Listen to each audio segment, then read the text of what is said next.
बिहार में घर घर में शराब की होम डिलीवरी हो रही है। शराब के धंधे में लोग मालामाल हो रहे हैं। पुलिस का संरक्षण पर्याप्त है और कहीं न कहीं राज्य सरकार ने भी उसको ढील दे रखा है। यही वजह है कि शराबबंदी होने के बावजूद भी बिहार में शराबबंदी नहीं है। बिहार में इन दिनों शराबबंदी की समीक्षा को लेकर लगातार देखिए मसले खड़े हो रहे हैं और बवाल भी हो रहा है। ऐसे में अख्तरुल इमाम है एआईएम के विधायक, इन्होंने साफ तौर पर कहा कि सरकार शराबबंदी करने में विफल है और जिस तरीके से स्मैक हो या फिर और भी जो सूखे नशा हैं उसका लगातार देखिए प्रचार प्रसार बढ़ रहा है। लोग इसको सेवन कर रहे हैं जिससे अपराध भी बढ़ रहा है। साफ तौर पर क्या कुछ अख्तरुल इमाम ने कहा है, सबसे पहले उनका बयान सुनिए। शराबबंदी के ताल्लुक से स्वतंत्र भारत में उस वक्त मामला आया बापू के पास। महात्मा गांधी से पूछा लोगों ने कि बापू शराब के ताल्लुक से नई सरकार क्या पॉलिसी होगी। बापू का ऐतिहासिक शब्द आपके सामने होना चाहिए।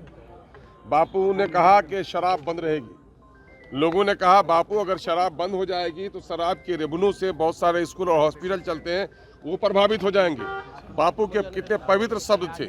उसने कहा मेरा बच्चा अनपढ़ रह जाए, मेरे लोग बीमार रह जाए, मैं इसे बर्दाश्त कर सकता हूँ, लेकिन मैं अपने बच्चों को शराब, अपने नौजवानों को शराब पीने की इजाज़त नहीं दे सकता। इस पर हमको कायम रहना चाहिए।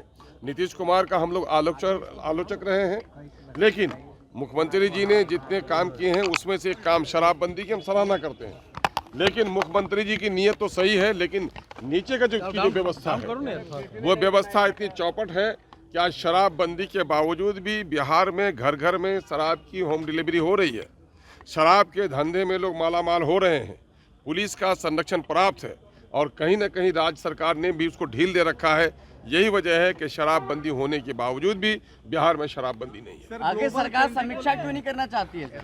मैं कह रहा हूं कि ये बात तो कल तक हम लोग बोलते थे, लेकिन अब तो सत्ता पक्ष के लोग बोलने लगे हैं, इसलिए सरकार को इस मामले में समीक्षा करनी चाहिए। सर, ग्लोबल टेंडरिंग को लेकर सर आप लोगों ने सवाल खड़े किए हैं कि यकीनन है ये सरमायादाराना कैपिटलिज्म का एक रूप है कि साहब छोटे छोटे काम हैं, 1 करोड़ 2 करोड़ 4 करोड़ के, तो ये छोटे बेरोजगार जो इंजीनियर हैं जिनको एम्प्लॉयमेंट नहीं दे सके, उन लोगों ने अपना वो बनाया है, लाइसेंस बनाया है, आप उनको काम नहीं दे रहे हैं। आप बड़े बड़े धन्ना सेठों को, अदर स्टेट के लोगों को काम दे रहे हैं, क्लब कर देते हैं सारे टेंडर्स को एक जगह।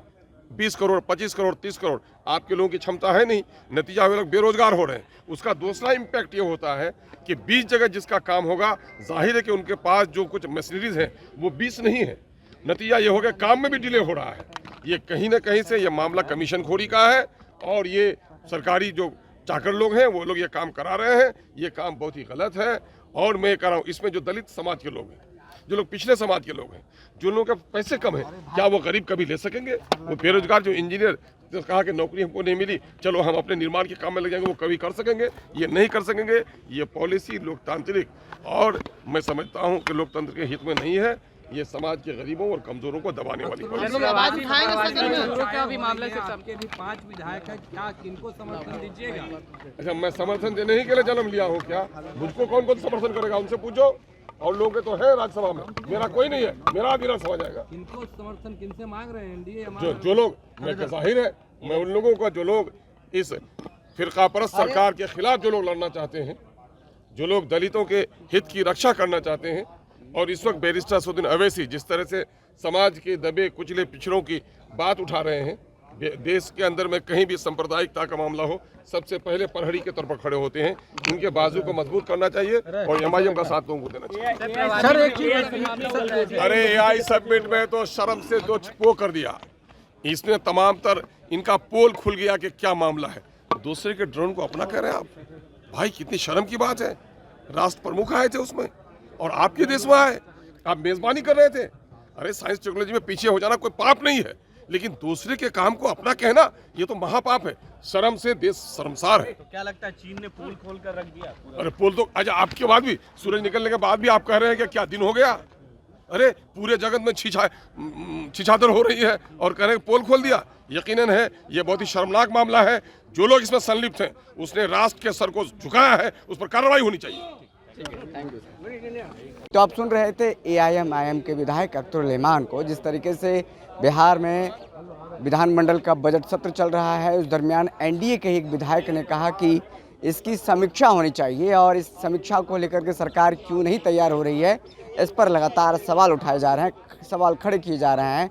और शराबबंदी में जो दलित को जेल भेजा गया उस पर भी लगातार सवाल उठ, साथ ही साथ नोएडा की जो प्राइवेट यूनिवर्सिटी है जिसमें AI मॉडल जो चीन का है उसको प्रदर्शित करके खुद को बता दिया, जिसके बाद देखिए पूरा अंतर्राष्ट्रीय लेवल पर भारत की बेइज्जती हुई, इसका भी जिक्र उन्होंने किया और कहा कि भारत का अंतर्राष्ट्रीय स्तर पर बेइज्जती हुई है, जिसने बेइज्जती किया उस पर कार्रवाई होनी चाहिए। फिलहाल इस खबर में इतना ही, हमें दीजिए इजाज़त, फिर मिलते किसी बड़ी खबर के साथ। कैमरा सहयोगी बबलू के साथ मैं विशाल, बहुत बहुत शुक्रिया।